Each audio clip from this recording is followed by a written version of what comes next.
vaovao ny asany dia aleo ny mpanao gazety anatanteraka ny asany atsaka sy andavany ary izay dia mahita fa manampy be fitsarana zareo amin'ny investigation izay ataony rehetrarehetra. Raha nanaraka tsara le ataoko hoe fanambaran'le milaza ho tompokavana io zahay dia gaga sy talanjona. Ny antony tsotra fotsiny iza ny manana intérêt amono an'iza ohatrohatra. Zahay ange no victime ny zareo ary hitantsika tsara fa olona aleponja olona velona zany ohatran'io ny ataoko hoe fihetsikery zareo. Taty aminay nge maty le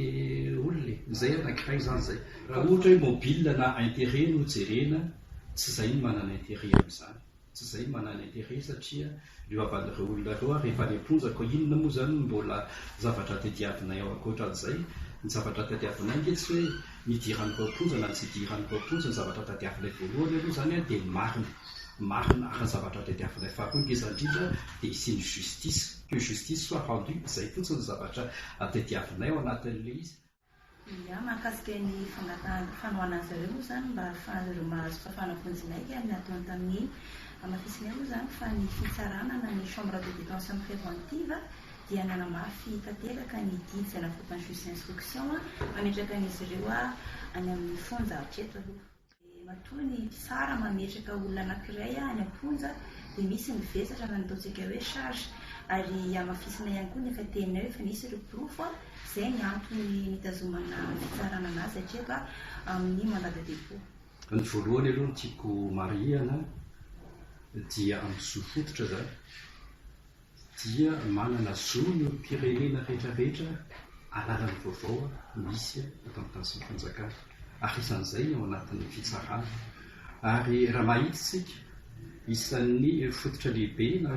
principe angeza-be ao anatin'ny fitsarana ohatra rehefa misy fitsarana nyreny olona reny ny publicité na débat ohatra raha ohatra ny ampitena sehatra ny fitsarana izy nidikan'izay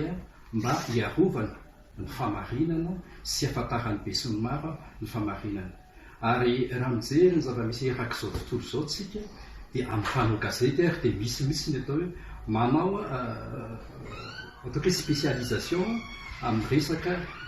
chronique judiciaire zany. Nidikan'izay mba ahafantaran'ny olona ny vaovao mikasika mandeha zao voaingaikaingana kely teo ny mikasika an'ireny fampiroroana tany Frantsa ary naninaran'le olona ary tany dia hitantsika rehetrarehetra amin'ino manjereran-tany fa nivoaka daholo reny fisotran'ny fitsarana hatrany amin'ny fanaovana famitorana savaravina dia hitantsika fa nivoaka hoe nisy saisine atao tatsy nisy perquisition zao no hitana zao tsy hita tao anatin'izy ka aminay zany aloha tsisy mihitsy aloha hatreto ary tsy mieritreritra anao an'izany zay hoe anao famoahana ny tsy ambaraten'ny fitsarana fa naizanona tsy zany ny fisian'ny fampalalana ny gazety koa dia antoka anankiray izoran'ny fitsarana sy anampiana ny fitsarana. Maninona ary ny polisy ohatra na ny fitsarana rehefa manao ny video recherche reny dia mampitady olona ary efa lazain'io sahady amin'ireny fotoana reny ny fisiany hoe zao ny fempanganan'ity olona ity na zao ny fempanganan'ity olona ity. Marina fa voaroroy ny fitsarana ny laza farany ao anatin'io hoe iza ny meloka na iza na tsy meloka fa na izany na tsy zany tokony mifarimbona ny rehetrarehetra ivoahany marina ary izay fivoahany marina izay takinay raha ohatra atao amin'ny teny vahiny izy manifestation de la vérité. Aminay moa le vérité efa fantatra manifestation de la vérité sy ny justice rendue no tadiavinay ary tokony afaka misotra amin'izay daholo ny rehetrarehetra. Hatreto aloha dia izahay no